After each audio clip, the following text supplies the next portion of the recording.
Kita awali informasi yang pagi hari ini pemirsa, ditinggal beli makanan sahur. Satu rumah berlantai 2 di Pekan Labuhan, Kota Medan, Sumatera Utara pagi ludes terbakar. Anak pemilik rumah yang baru kembali dari makan sahur jatuh pingsan melihat rumahnya terbakar. Kebakaran lingkungan 24 Pekan Labuhan. Satu rumah berlantai 2 di lingkungan 24 Pekan Labuhan, Medan, Labuhan, Kota Medan terbakar. Kobaran api dengan cepat melalap seluruh bangunan yang ditinggal salah seorang anak pemilik rumah untuk membeli makanan sahur. Mengetahui rumahnya ludes terbakar, sang anak pemilik rumah jatuh pingsan hingga harus digotong sejumlah warga. Kebakaran ini menghanguskan seluruh isi rumah termasuk perabotan, sepeda motor, hingga surat berharga. Diduga kebakaran terjadi akibat hubungan arus pendek listrik. Saya lagi kerja. Iya. Tiba-tiba saya dapat telepon, rumah saya udah kebakaran. Yang di rumah anak saya. Udah pas saya pergi kerja aman-aman aja, nggak ada listrik, nggak ada apa. Tahu dapat kabar dari teman-teman lah, bilangkan rumah saya udah kebakar. Satu armada pemadam kebakaran pemerintah Kota Medan berhasil memadamkan api dalam waktu 30 menit setelah mendapat laporan dan tiba di lokasi kejadian. Tidak ada korban jiwa dalam kebakaran ini, namun kerugian korban ditaksir mencapai ratusan juta rupiah. Polsek Medan Labuhan masih menyelidiki penyebab pasti kebakaran ini. Dari Medan, Sumatera Utara, Yuda Bahar, iNews melaporkan. Puluhan mahasiswa yang tergabung dalam aliansi mahasiswa Cinta Tanah Air berunjuk rasa di depan Mapolres Tabes, Medan. Unjuk rasa berujung ricuh karena para mahasiswa memaksa masuk.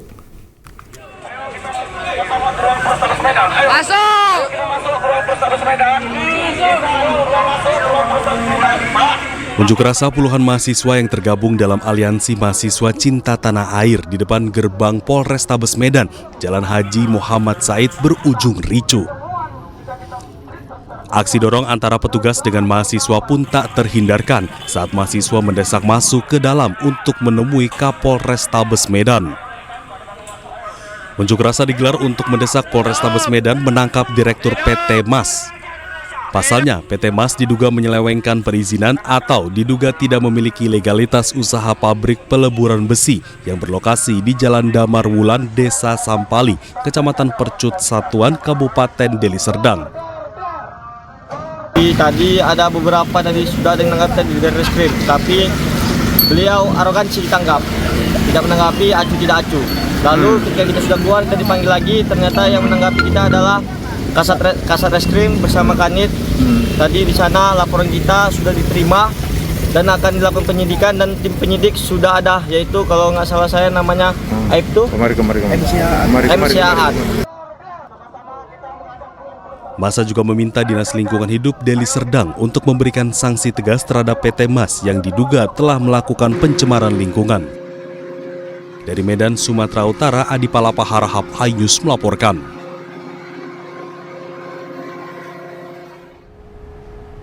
Proses eksekusi pengosongan rumah dan lahan di Kabupaten Sika, Nusa Tenggara Timur berlangsung ricuh. Kericuhan tak terhindarkan saat warga mencoba mengadang petugas untuk melakukan eksekusi.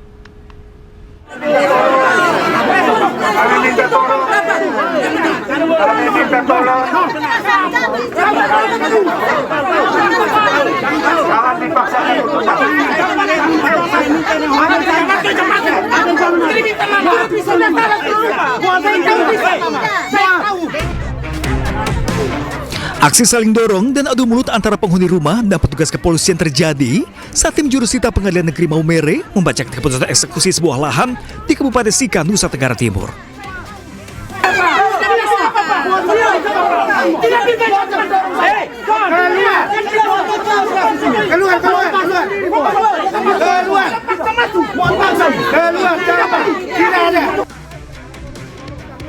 Keluarga tergugat pemilik rumah pun mengadang, menilai eksekusi salah alamat. Kepolisian berusaha meredam emosi keluarga tergugat agar eksekusi bisa dilakukan. Namun pihak tergugat tetap bersikeras menolak eksekusi.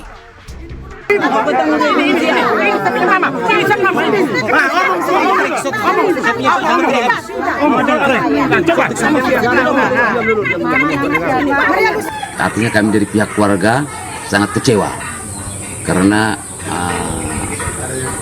tidak terjadinya eksekusi tadi. Artinya bahwa kami juga sudah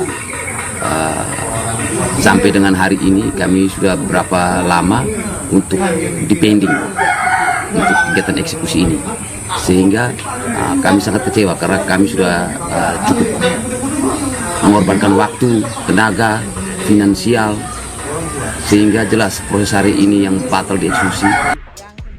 Karena situasi tidak kondusif, petugas memutuskan untuk menunda eksekusi. Sementara keluarga pemohon mendesak Pengadilan Negeri Maumere untuk segera eksekusi rumah dan lahan tersebut karena keputusan ikrar Mahkamah Agung telah keluar sejak 2022 lalu. Ini kerjaan kan adik semua keluarga semua. Dengar dulu. Kau masuk perkara lebih pengalaman.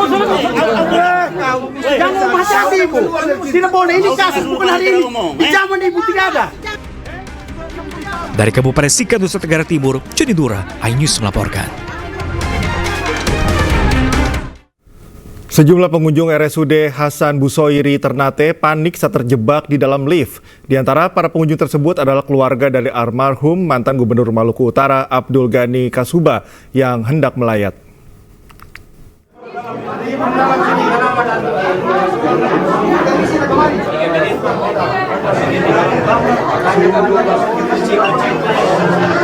Sejumlah pengunjung Rumah Sakit Umum Daerah Hasan Busoiri Ternate, Maluku Utara panik saat terjebak di dalam lift yang mengalami kerusakan fungsi.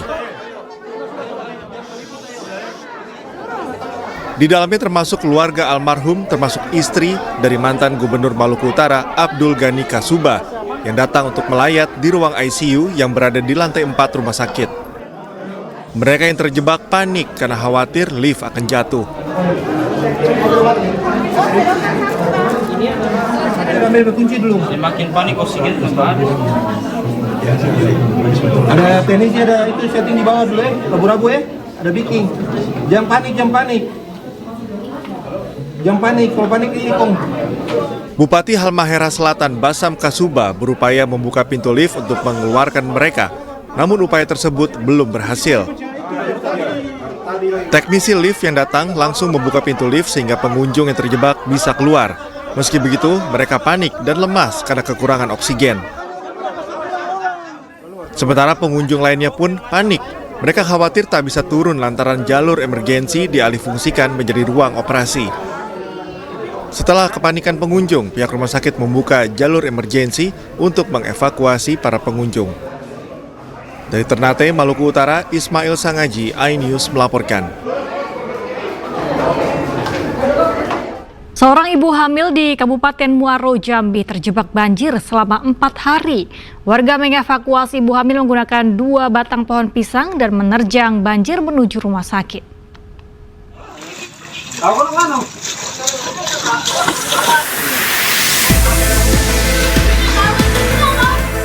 Sudah 4 hari, seorang ibu hamil di Kabupaten Muaro, Jambi, Provinsi Jambi, terjebak banjir yang melanda permukiman.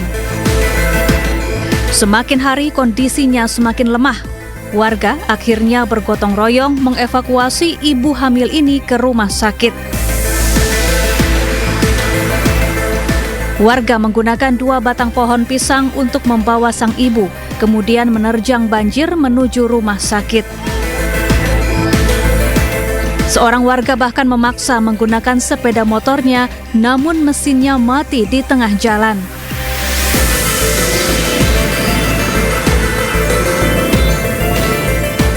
Pasca peristiwa ini viral, Pemda setempat mengaku telah menginstruksikan pihak kecamatan yang terdampak banjir agar membuat posko bencana untuk membantu masyarakat.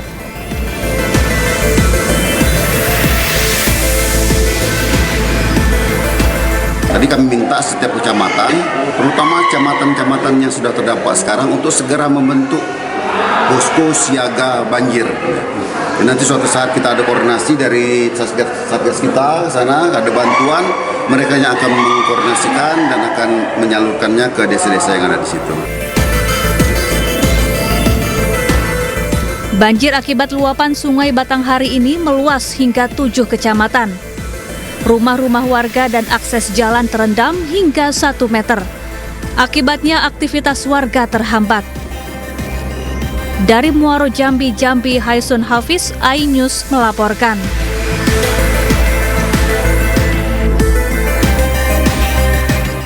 Anda kembali menyaksikan iNews Pagi, pemirsa. Sejumlah anggota DPR RI melakukan inspeksi mendadak ke kantor PT Produksi Film Negara atau PFN di Jatinegara, Jakarta Timur. Saat sidak, Direktur PFN yang baru yakni Rivian Fajarsyah alias Ivan 17 terlambat 40 menit datang ke kantor. Kita lihat dulu nih bangunan-bangunan vintage. Wakil Ketua DPR RI Sufmi Dasko Ahmad dan sejumlah anggota Komisi 6 DPR menggelar inspeksi mendadak ke kantor PT Produksi Film Negara atau PFN di Jatinegara, Jakarta Timur Jumat pagi. Rombongan tiba sekitar pukul 9 pagi. Mereka harus menunggu di ruang tunggu karena Direktur PFN yang baru, Rivian Fajarsyah alias Ivan, belum datang.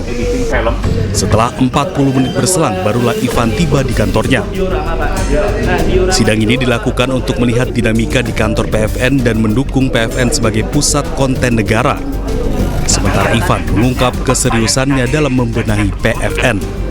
Dengan keadaan yang cukup memprihatinkan, bangunan lama, hutang banyak, gaji karyawan masih tertunggak, gaji direksi yang belum terbayar, dan operasional serta dana produksi yang tersendat-sendat.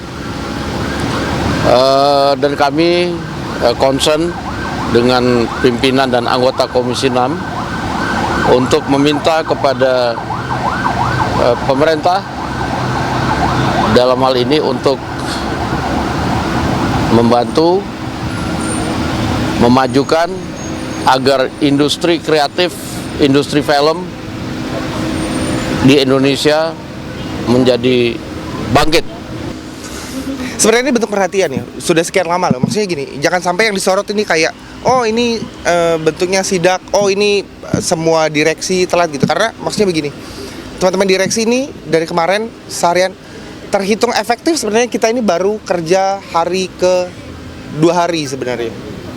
Dan seharian kita berbicara kepada teman-teman yang ada di DPR gitu, bagaimana memprihatinkan kondisi di PFN ini gitu kira-kira. Dan ini kita bersyukur banget setelah puluhan tahun, bahkan kita belum pernah diberikan ruang audiensi RDP di komisi di DPR. Iya, alhamdulillahnya hari ini malah didatangi. Jadi ini bentuknya sama sekali bukan sidak, ini bentuknya lebih ke perhatian. Akhirnya negara bisa hadir di PFN. Jadi ini hari yang bersejarah buat PFN. Sebelumnya, penunjukan Ivan sebagai Dirut PFN mengejutkan publik. Sebab selama ini Ivan dikenal sebagai musisi. Ia adalah vokalis dari grup band 17. Ivan juga pernah terjun ke dunia politik. Pada 2014, Ivan mencalonkan diri sebagai calon anggota DPR RI dari Partai Gerindra. Sementara pada 2019, ia nyalek melalui Partai Kebangkitan Bangsa. Namun keduanya gagal, Ivan kalah dalam pemilihan. Tim Liputan iNews melaporkan. Pengangkatan vokalis grup band 17 Ivan atau Rivian Fajarsyah sebagai Direktur Utama PT Produksi Film Negara menuai pro kontra masyarakat.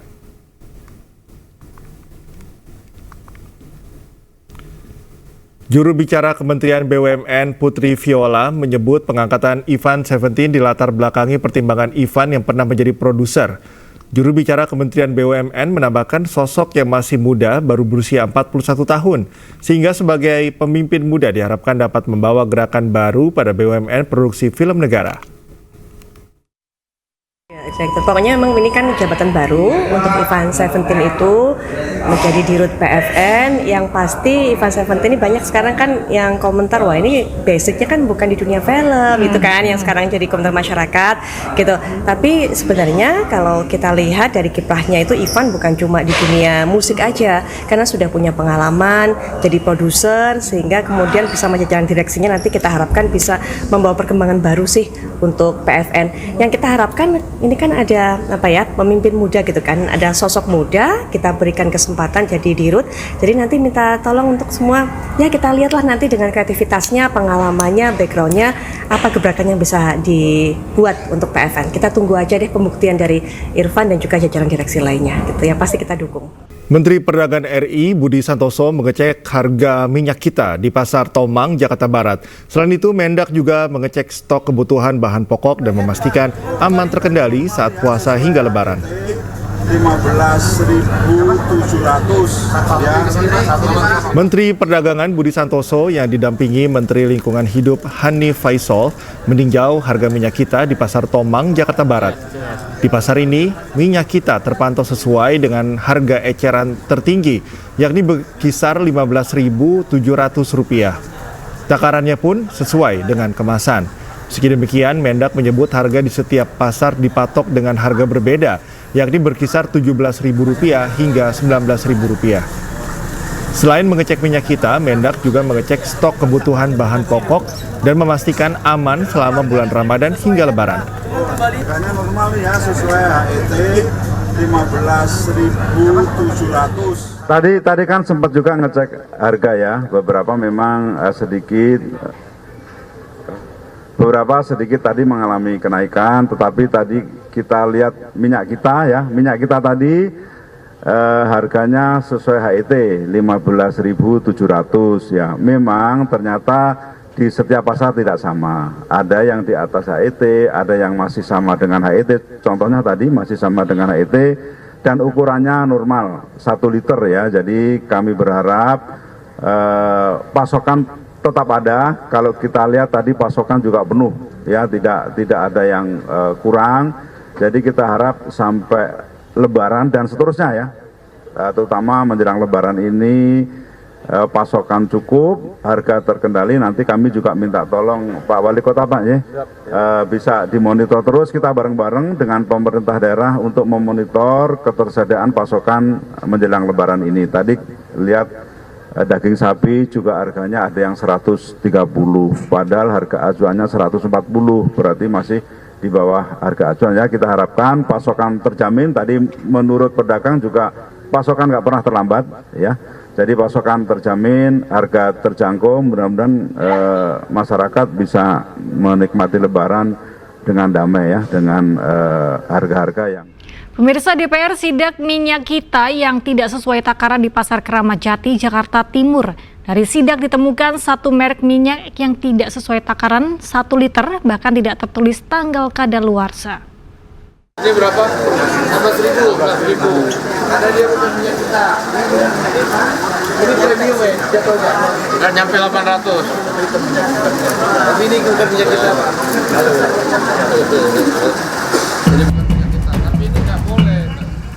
Pimpinan dan anggota DPR melakukan sidak minyak kita di Pasar Keramat Jati, Jakarta Timur. Hasilnya, ditemukan minyak merek lain yang hasil takarannya kurang dari 1 liter. Minyak merek Rizky itu hanya berisi 800 ml dalam satu botol kemasan. Selain itu, tidak terdapat tanggal kadaluarsa di botol minyak ini. Sementara untuk minyak kita yang ada di Pasar Keramat Jati, hasil pengukuran takaran yang ditemukan sudah sesuai dengan ketentuan, yaitu 1 liter per botol. Sudah seminggu ini harga sudah sesuai dengan HET, yaitu 15.700. Dengan harapan bahwa mudah-mudahan mendekati Lebaran, harga HET-nya bisa stabil di 15.700. Namun tadi juga kami temukan juga di salah satu penjual ada merek dengan minyak dengan merek lain dengan takaran yang kurang, kemudian harganya lebih mahal dan juga barcode-nya tidak bisa dicek dan tidak ada kadaluarsanya. Nah, ini nanti kita minta pada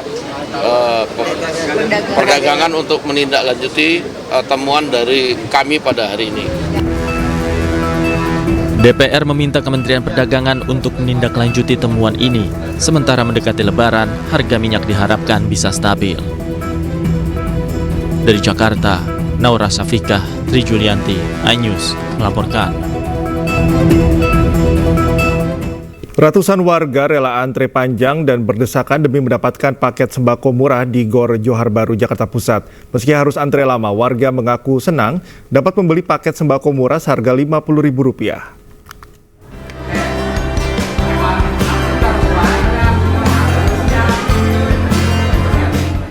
Sejak pagi hari, ratusan warga yang didominasi ibu-ibu sudah memenuhi gelanggang olahraga Johar Baru, Jakarta Pusat.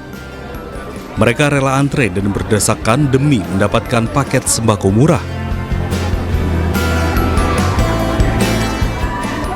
Pihak panitia menyediakan paket sembako berisi 5 liter beras, 5 bungkus mie instan, 1 liter minyak goreng, 1 kilogram gula, dan ikan kaleng dengan biaya hanya Rp50.000 dari harga normal Rp135.000.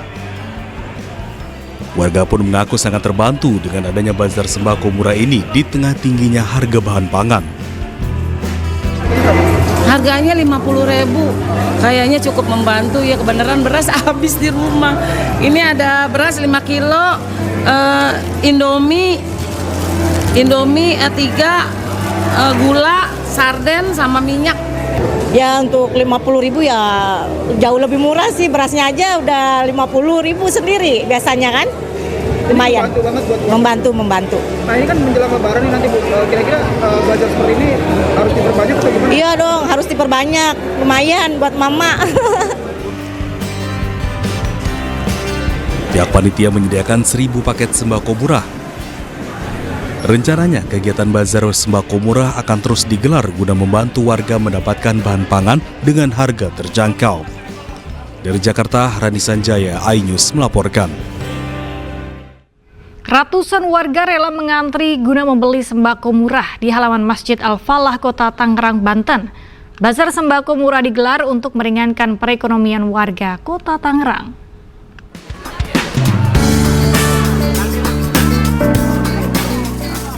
Meski sempat diguyur hujan, ratusan warga Babakan, Kota Tangerang rela mengantri demi membeli sejumlah kebutuhan pokok di Bazar Gampang Sembako Murah. Selain beras, pemerintah Kota Tangerang juga menyediakan sejumlah kebutuhan pokok lainnya seperti minyak goreng, gula, terigu, telur, dan mentega. Romlah, salah seorang warga, mengaku senang karena harganya lebih murah dibandingkan harga pasar. Dengan uang Rp90.000, ia bisa mendapatkan 2 kg telur dan 2 kg gula. Kenapa? Ada belanja sini lebih murah dibanding di toko. Iya. Sementara itu, Sahrudin, Wali Kota Tangerang, mengatakan bazar sembako murah ini digelar selama Ramadan agar masyarakat mudah memperoleh sembako dengan harga yang lebih terjangkau.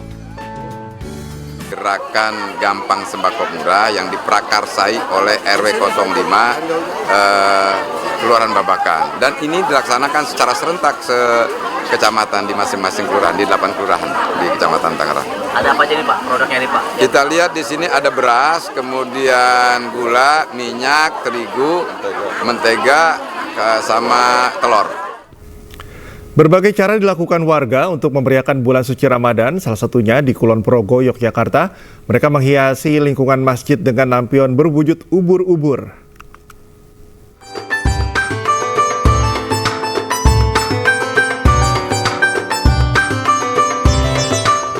Menyambut Ramadan, warga di Dusun Gembongan, Kabupaten Kulon Progo, Daerah Istimewa Yogyakarta menghiasi Masjid Al-Fatah dengan lampion ubur-ubur beraneka warna.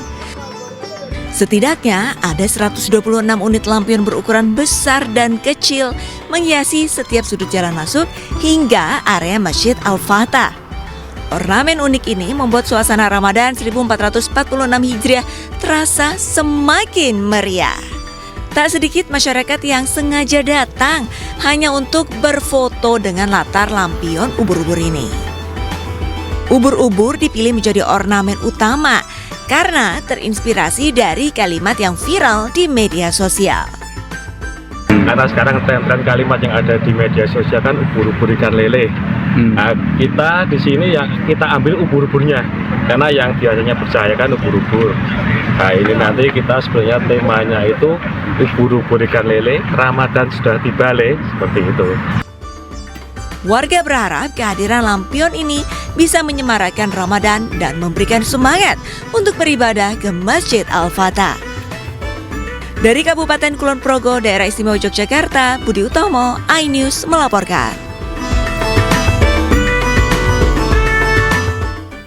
Mahalnya harga sembako menjelang Lebaran membuat emak-emak menyerbu pasar murah yang menjual berbagai kebutuhan di kantor Samsat, Kota Cimahi, Jawa Barat. Gerakan pasar murah ini dilakukan untuk membantu warga di tengah mahalnya harga kebutuhan. Memasuki pertengahan bulan puasa Ramadan, ratusan warga di Kota Cimahi menyerbu lokasi gerakan pasar murah yang dipusatkan di halaman kantor Samsat pada Jumat pagi. Warga yang didominasi emak-emak harus rela berdesakan hingga antre terlebih dahulu untuk mendapatkan kupon sebagai syarat pembelian beberapa kebutuhan pokok yang dijual lebih murah.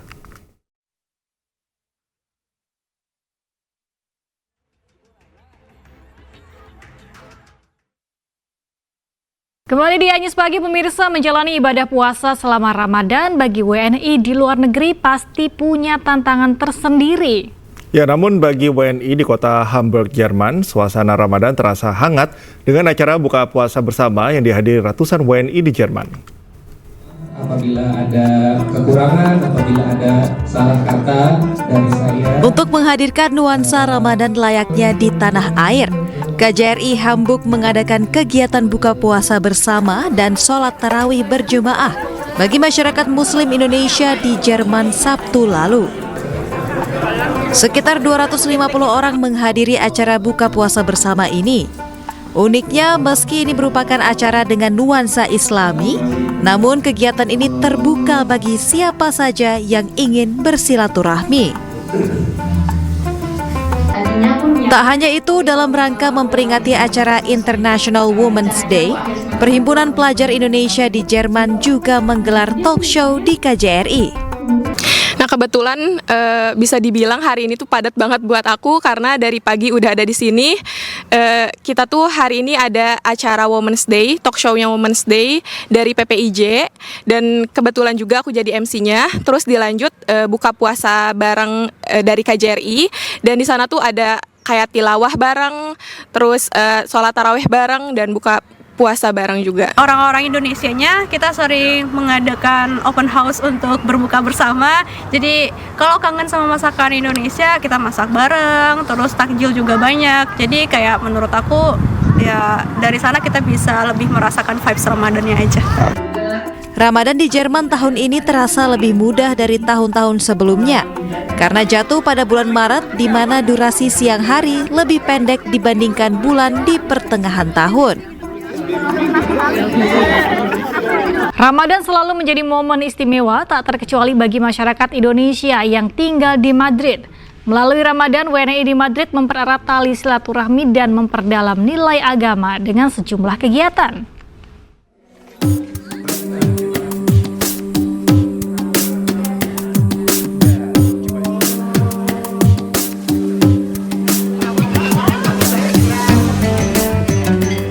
Ramadan selalu menjadi momen istimewa, tidak terkecuali bagi masyarakat Indonesia yang tinggal di Madrid, Spanyol.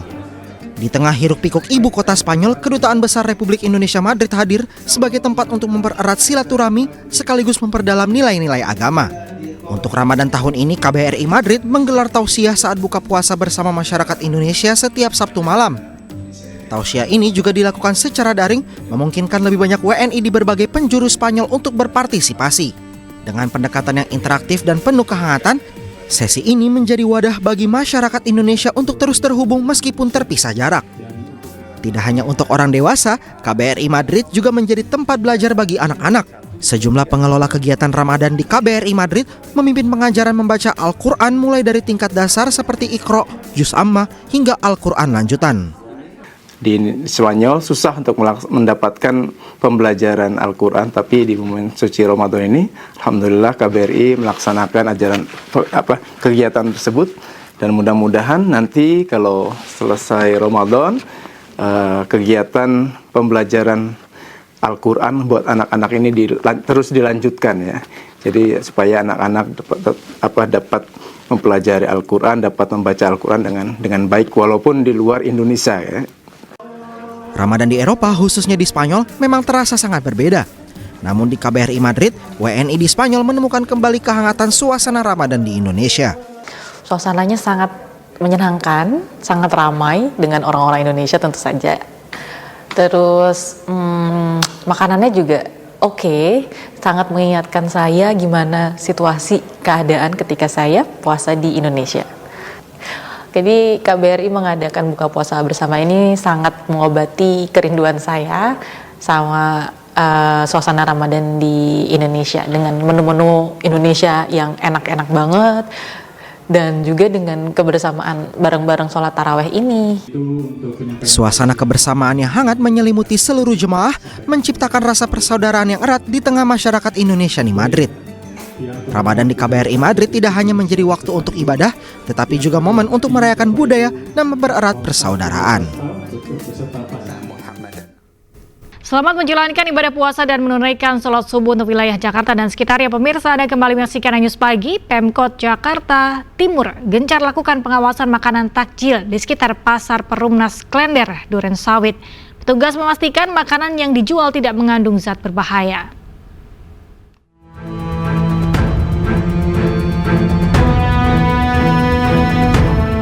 Satu persatu, deretan pedagang takjil di sekitar Pasar Perumnas Klender, Jakarta Timur didatangi petugas gabungan dari Sudin Kesehatan Jakarta Timur. Petugas mengambil 18 sampel makanan dari 10 pedagang seperti otak-otak, siomay, asinan sayur, kue basah hingga es buah. Seluruh sampel dibawa ke Puskesmas Malaka Jaya untuk dilakukan uji sampel. Meski hasil pemeriksaan tidak ada makanan yang mengandung zat berbahaya, namun petugas memastikan keamanan makanan takjil akan terus diawasi hingga akhir Ramadan. Pedagang ada 18 item yang kita periksa dan semuanya alhamdulillah semuanya negatif. Himbauannya menjaga tetap kebersihan, kemudian juga tidak menggunakan bahan-bahan pengawet atau zat pewarna tekstil, dan juga bisa memberikan kepada masyarakat bahwa makanan yang mereka jual aman. Pengawasan makanan takjil ini untuk mengantisipasi kejadian luar biasa atau KLB seperti keracunan khususnya selama Ramadan. Karena sebelumnya saat sidak di kawasan Matraman, Pasar Rebo dan Cipayung ditemukan makanan berformalin. Dari Jakarta, Rio Manik, iNews melaporkan. 2 pekan jelang Idul Fitri, Dinas Kesehatan dan Badan POM melakukan sidak makanan olahan yang mengandung bahan berbahaya. Seperti di Batang dan Banjarnegara, Jawa Tengah, terdapat temuan makanan yang mengandung formalin.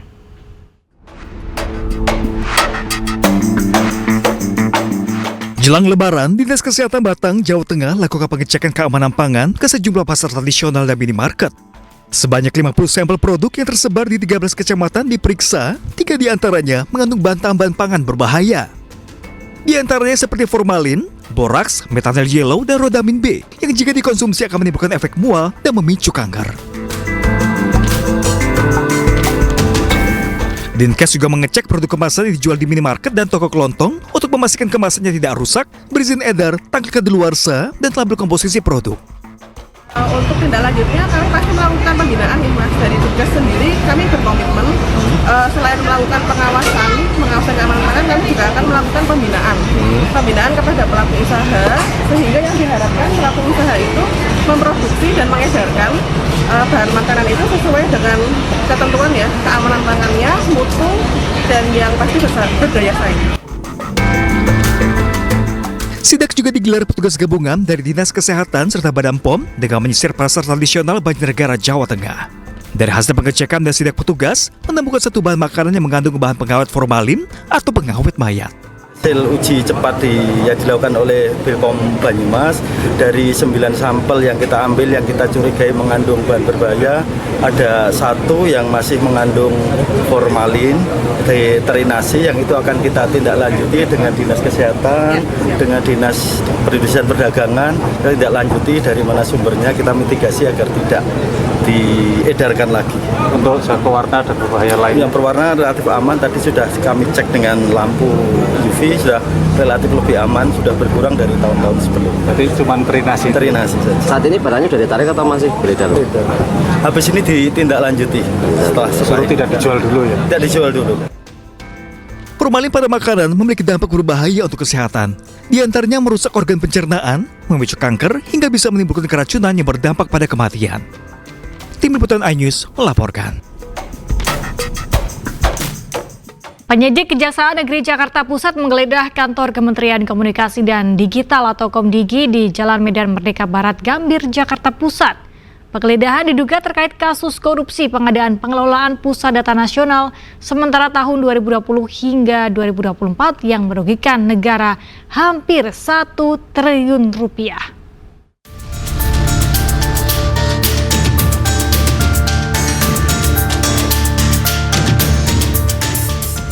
Kantor Kementerian Komunikasi dan Informatika yang kini menjadi Kementerian Komunikasi dan Digital Komdigi Kamis siang digeledah penyidik Kejaksaan Negeri Jakarta Pusat. Penggeledahan diduga terkait kasus tindak pidana korupsi penggadaian barang dan jasa, pengadaan pengelolaan Pusat Data Nasional Sementara atau PDNS pada Kementerian Kominfo tahun 2020 hingga 2024. Total anggaran pengadaan PDNS mencapai 958 miliar lebih.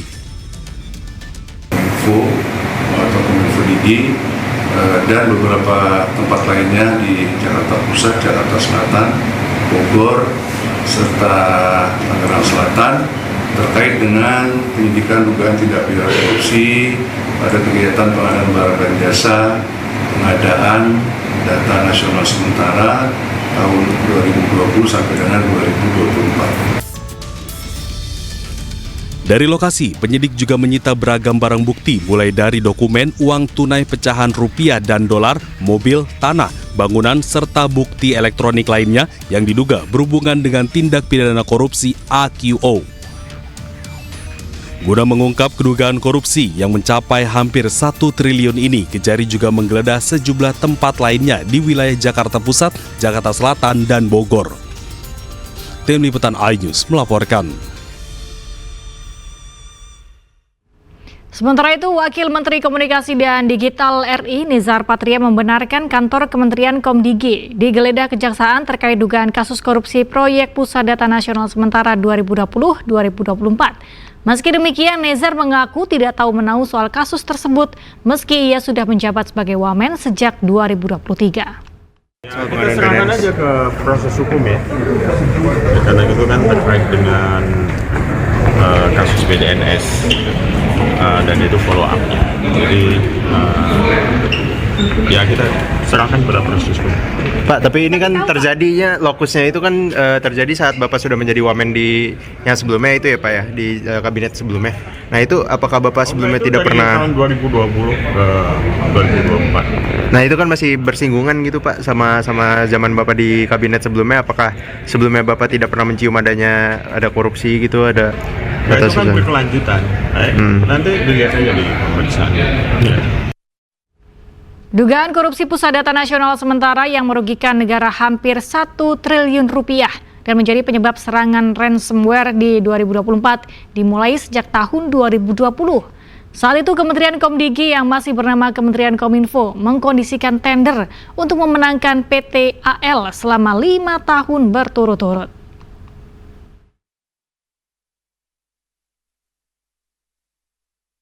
Kejaksaan Negeri Jakarta Pusat mencatat korupsi diduga mulai pada tahun 2020. Komdigi yang saat itu bernama Kominfo melakukan pengkondisian tender untuk mengangkat PT AL sebagai kontrak saat itu mencapai 60,378 miliar rupiah. Pada tahun 2021, PT AL kembali menangkan tender PDSN dengan nilai kontrak mencapai 102,671 miliar rupiah. Di tahun 2022, Kominfo kedapatan menghilangkan salah satu syarat pemenang tender. Hal ini dilakukan supaya tender dimenangkan PT AL. Dinilai kontrak PDSN di tahun ini mencapai 188,900 miliar rupiah. Lagi dan lagi PT AL menangkan tender PDSN tahun 2023 dan 2024. Pada tahun 2023, nilai kontrak mencapai 350,959 miliar rupiah. Sementara pada tahun 2024, nilai kontraknya mencapai 256,575 miliar rupiah. Sementara total anggaran pengadaan proyek PDSN mencapai 959,485 miliar rupiah. Padahal PT AL tidak mampu memenuhi persyaratan sesuai rekomendasi Badan Cyber dan Sandi Nasional. Akibatnya pada Juni 2024, serangan ransomware terjadi dan beberapa layanan tidak bisa digunakan. Tak hanya itu, serangan ini juga menyebabkan bocornya data diri penduduk Indonesia.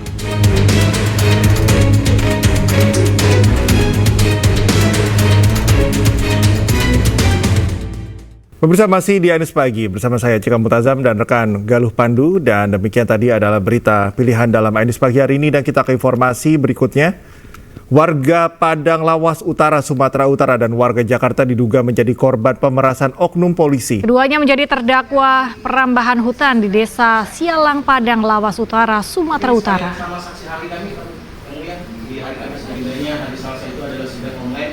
Dugaan pemerasan terhadap dua terdakwa yang terjerat perambahan hutan di Desa Sialang terjadi saat petugas Satreskrim Polresta Panuli Selatan melakukan penggerebekan pada 21 Oktober 2024. Setelah dilakukan penyelidikan, keduanya jadi tersangka dan ditahan. Saat kasus ditangani penyidik, ada oknum polisi menyajikan menghentikan perkara dengan meminta sejumlah uang 230 juta rupiah. Meski telah mentransfer uang 3 kali pada 21 November 2024, namun kasus yang melibatkan mereka berlanjut ke pengadilan. Saat ini oknum yang diduga melakukan pemerasan telah dilaporkan ke Propam Mabes Polri. Secara kronologisnya, salah satu oknum ini meminta untuk mentransferkan kepada salah satu rekannya. Kami juga tidak mengetahui siapa itu rekannya yang mengatasnamakan si Fauzi Batu, kalau tidak salah namanya. Jadi ditransferkanlah uang sebesar 230 juta rupiah sebanyak 3 kali, 100 juta rupiah pertama, 100 juta rupiah kedua, dan 30 juta rupiah yang terakhir. Sampai sejauh ini kami dari pihak Polres Tapanuli Selatan belum menerima pengaduan secara resmi, baik ke tingkat yang berkewajiban dalam hal ini adalah Propam, dan kami akan menunggu sejauh mana pengaduan yang akan disampaikan oleh para terlapor. Sidang perdana kasus perkara Harun Masiku dengan terdakwa Hasto Kristianto digelar di Pengadilan Tipikor Jakarta. Agenda sidang perdana adalah pembacaan surat dakwaan jaksa penuntut umum.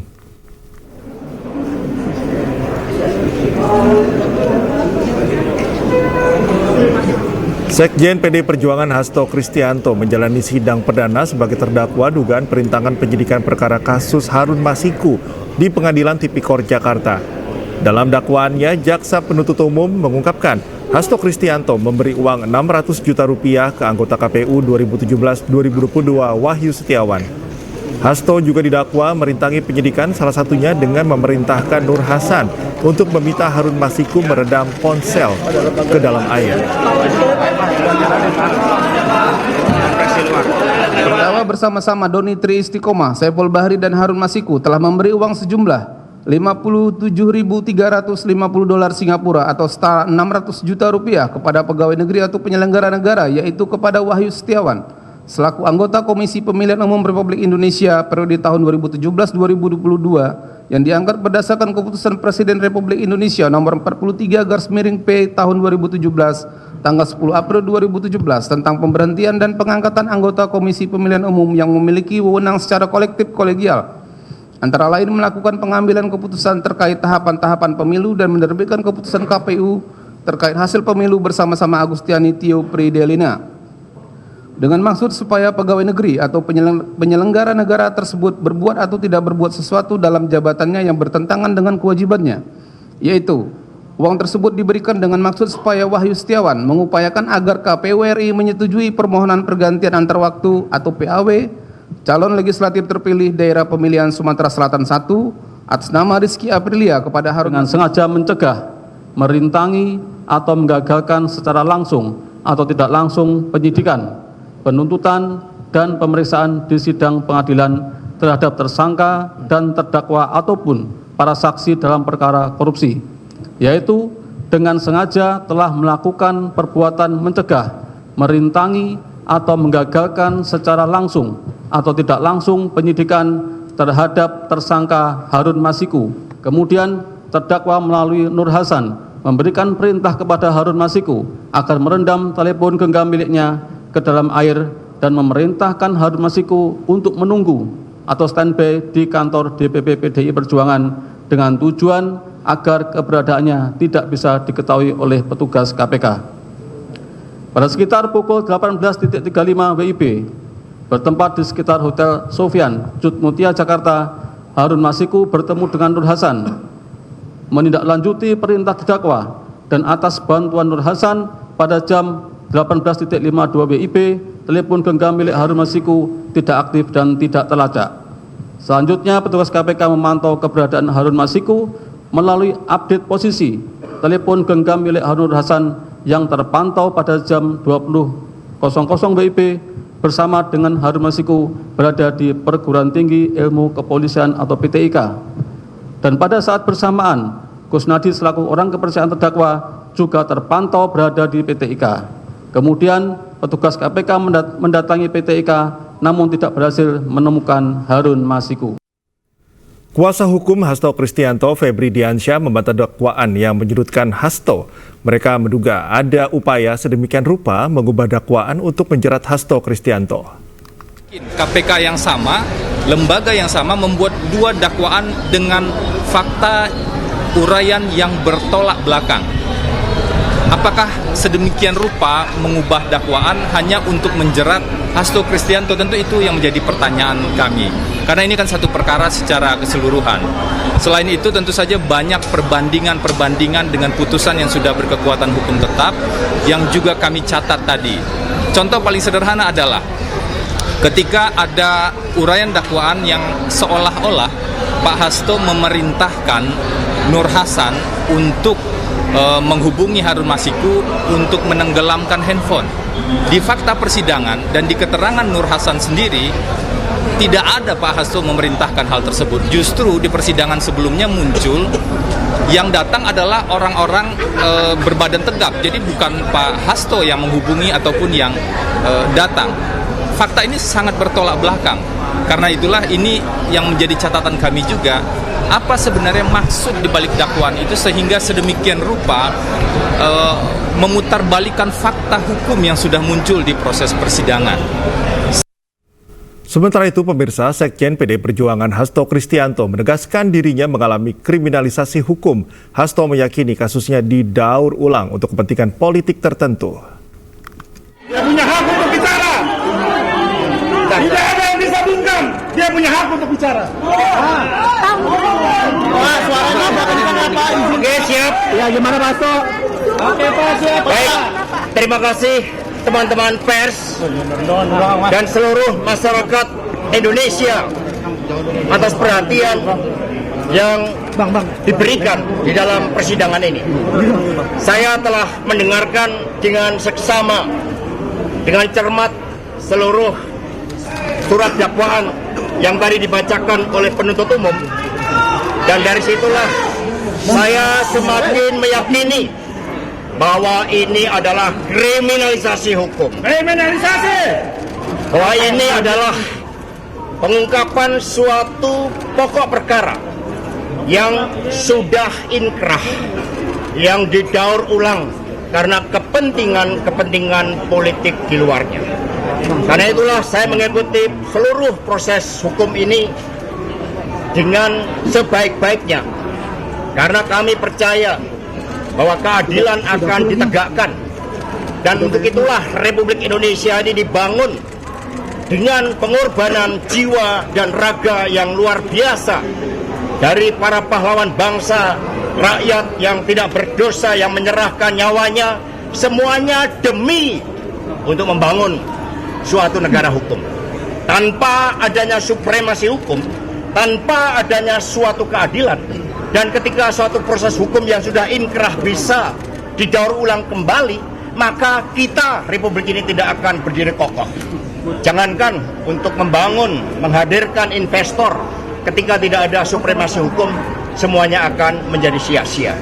Semoga ini menjadi suatu pelajaran yang terbaik, bahwa cita-cita menegakkan hukum yang berkeadilan adalah cita-cita seluruh anak bangsa kita. Terima kasih. Satyam Eva.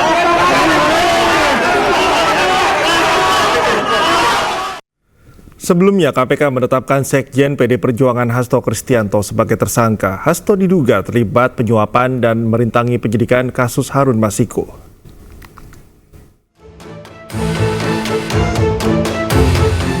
KPK menetapkan Sekjen PDI Perjuangan Hasto Kristianto sebagai tersangka dalam kasus suap pergantian antar waktu Harun Masiku. Komisi Anti Rasuah menemukan bukti Hasto bekerja sama dengan Harun Masiku melakukan upaya suap kepada ex-komisioner KPU Wahyu Setiawan untuk meloloskan Harun Masiku sebagai anggota legislatif melalui mekanisme pergantian antar waktu. KPK juga menemukan bukti lain saat Hasto berupaya merintangi penyidikan dengan meminta pegawainya menelpon Harun Masiku saat operasi tangkap tangan KPK pada Januari 2020 silam. Usai ditetapkan sebagai tersangka, Hasto mengajukan gugatan pra-peradilan ke Pengadilan Negeri Jakarta Selatan. Meski gugatan tersebut telah masuk, Komisi Pemberantasan Korupsi resmi menahan Hasto Kristianto pada 20 Februari 2025 usai diperiksa selama kurang lebih 7 jam. Namun permohonan pra-peradilan tersebut ditolak hakim karena tidak memenuhi syarat formil lantaran dalam 2 sprindik yang dipermasalahkan pemohon tidak diajukan dalam 2 permohonan, melainkan hanya 1 permohonan. Dengan demikian, status tersangka Hasto Kristianto oleh KPK dinyatakan sah. 1 hari setelah pra-peradilannya ditolak, Hasto kembali mengajukan gugatan pra-peradilan ke Pengadilan Negeri Jakarta Selatan. Namun lagi dan lagi, dalam sidang pra-peradilan jilid kedua Hasto, pengadilan melalui hakim tunggal pada Pengadilan Negeri Jakarta Selatan, Afrizal Hadi, menggugurkan gugatan pra-peradilan Hasto Kristianto. Pra-peradilan gugur karena berkas Hasto telah dilimpahkan oleh KPK ke Pengadilan Tipikor Jakarta Pusat. Presiden ke-7 Republik Indonesia Joko Widodo menanggapi ucapan Ketua DPP PDIP Deddy Sitorus terkait utusan Jokowi dalam menghadapi konflik internal PDIP. Menurut Jokowi, kesabarannya mempunyai batas setelah selama ini selalu diam saat difitnah.